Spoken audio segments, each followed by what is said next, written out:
Thank you, Mr. Speaker, sir. Mr. Speaker, sir, I'd just like to pick up on what Honourable Minister for Education said about Honourable Prasad. Honourable Prasad did politicize it because he started to talk about who were the pharmacists or the families that gave donations to FijiFirst. That is politicizing the issue. It's got nothing to do with donations. It has actually to do with people, sir. It has to do with creating a level playing field. It has to do with the fact that we want to create a competitive market. And through competition, we'll be able to provide services to members of the public. I wish to reiterate, Mr. Speaker, sir, what I had said earlier on. In respect of the first bill regarding to do with pharmacies, it says, and I said in my introduction, the board will continue to regulate the professional standards of pharmacies. Every pharmacist will need to be registered with the board, will still need to meet the qualifications and training required by the board in order to practice, and will still be subject to investigations and disciplinary proceedings where misconduct is alleged. The board's role in regulating the profession will continue, as it is the board's mandate. It is only the business arm of it where there is anti-competitive behavior, which is already seen demonstrated by a number of times by the previous speakers, that will in fact move across to FCCC. Similarly, sir, with the second bill regarding the board itself, the board will still be responsible for registering all medicinal products, poisons and devices under Part 7 to 10 of the Act. Mr. Speaker, sir, if a medicinal product has been registered by the board, it can be then imported and dealt with.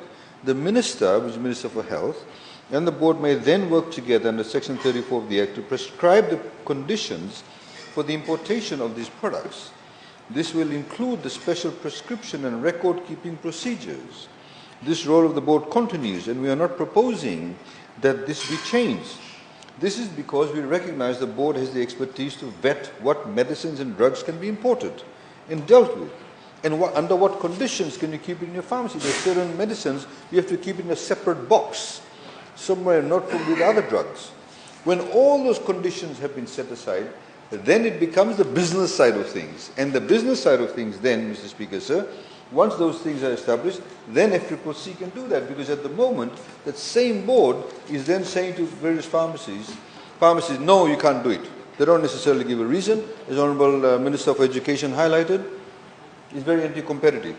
So the other point I just wanted to also highlight is that the list, we had in fact said it during the budget, and Honourable Minister for Health has already said, what are the list of the medicines that the doctors can issue, at night time? Amoxicillin capsules, flucloxacillin capsules, Biorofen tablets, paracetamol, oral rehydration salt. These are the ones that they can do so. And the dentist also can, issue, for example, painkillers, Biorofen tablets and paracetamol. That's what is issued. And the reason why we've got it under the PPP scheme is because we are actually paying for those medical services. So Honourable Lalam Balaw is not in the scheme, please join the scheme. Because then you can also be able to issue these drugs, and that's what this actually provision caters for in the particular Act. The other question that, the other issue I just wanted to highlight again and echo the sentiments, and I, again want to publicly acknowledge that the previous amendment actually resulted, and he was the only one actually got affected, Honourable Elvik Maharaj. He got booted out of Dias's surgery. That's where he was, and then we allowed hospitals to have their own pharmacy set up. He lost his pharmacy there. He's the only one suffered. But he still voted for the bill. And for others to think otherwise, that we present these bills and these amendments to the law simply because we have individuals who we want to cater for, is completely nonsensical. And I actually acknowledge him for that. But he has persevered. He's got other business ventures now, where he's doing distribution of medicine, etc. And here we are, Mr. Speaker, sir, where we have, for example, students are currently being used by these people, and the lady's name has been highlighted. What's her name? Rashnika. She's the one who's been actually going around doing this. These students do not know what they're signing up to. They are being told, oh, you won't be able to set up a business. But the logic is this. If you have more pharmacies throughout Fiji, what does that mean? Those pharmacies need to be run by registered pharmacists. In other words, these students will have more jobs available for them.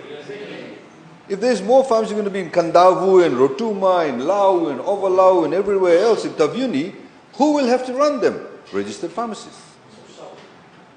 Where will the registered pharmacists come from? From the pharmacy school, who are currently signing this petition because these people who are already in the business are actually telling them to sign it.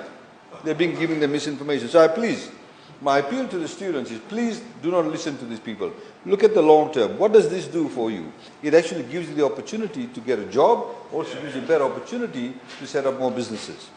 Mr. Speaker, sir, the other point that I wish to make in this respect is that the last point regarding pharmacies is that, as Honourable Minister of Education highlighted, currently you can go to a number of pharmacies in a day where they won't have certain drugs.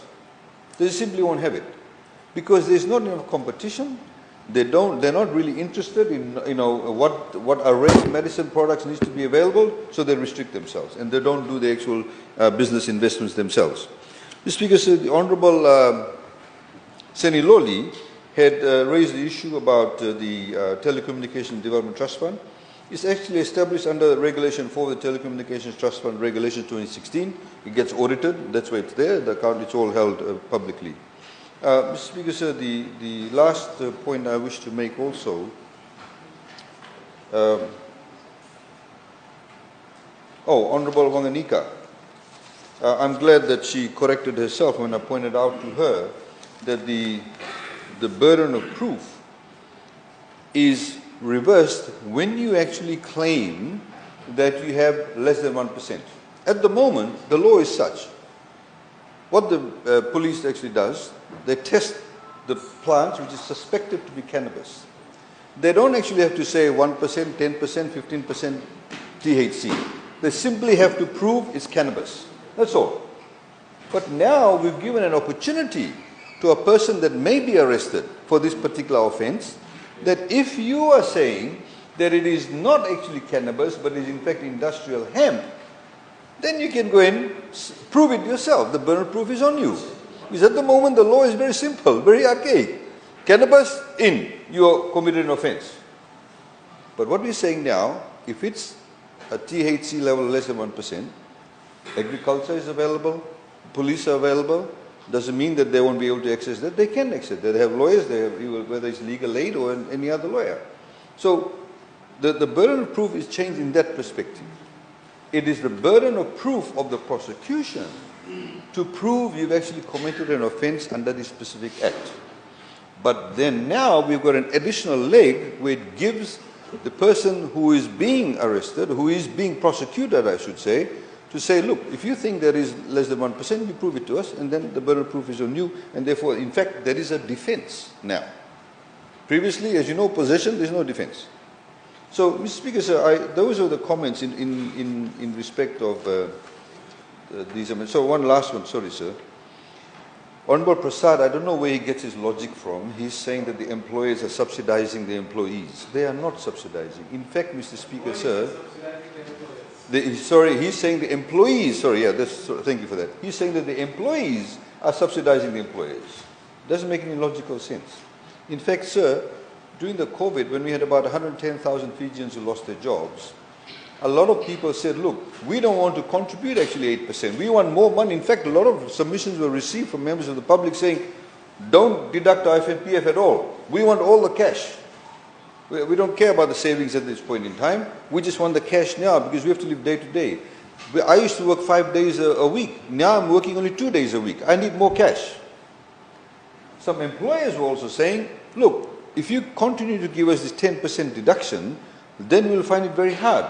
He has to remember, nearly 60% of the businesses in Fiji are micro, small, medium enterprises. They're not large. Not everybody is a large employer. 5 people here, 7 people there, 3 people there. Now, so those businesses need to survive also. The tire repair shop, that somebody's got a small canteen, etc., small bread outlet, they have to survive also. So we reached a compromise. We said, okay, we will continue to do superannuation deduction or FNPF deduction, 5-5.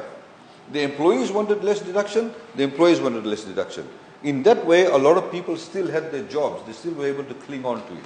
We reduced the cost of business. We put more dollars, whether it's $1.50, whether it's $10, into the pockets of the employees. He forgets to think about that, sir. Mr. Speaker, sir, and then, of course, we increased it from 5 to 6%. Now we're saying it's going to go to 7%. he also forgets that this is the only government that said that the employer deduction should be more than the employee deduction. Before it used to be, 6%, both of them, 6, 7, 7, 8, 9, 9, whatever it was. We are the ones, sir, who said, that employees contribute 8%, employers contribute 10%. Mr. Speaker, sir.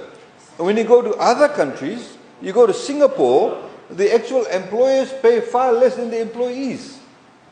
Far less than the employees. I think in Singapore it's 18 or 10. It's 18-10, that's the combination.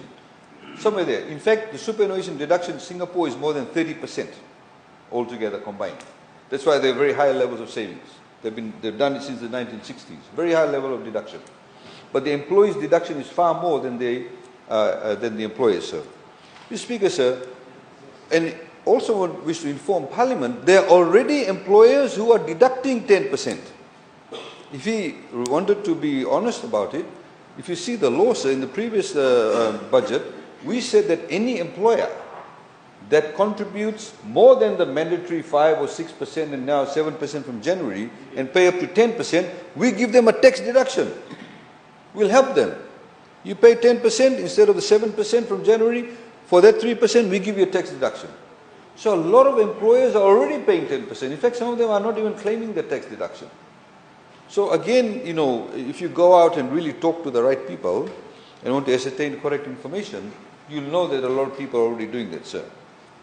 So, Mr. Speaker, sir, those are the points I wanted to make in FNPF. I think they did not mention the other positive aspects about the sole nominees, etc. is there to essentially protect them, sir. Mr. Speaker, sir, those are the comments I have and also the responses in respect to the matters that have been raised by members from the other side. Thank you, sir.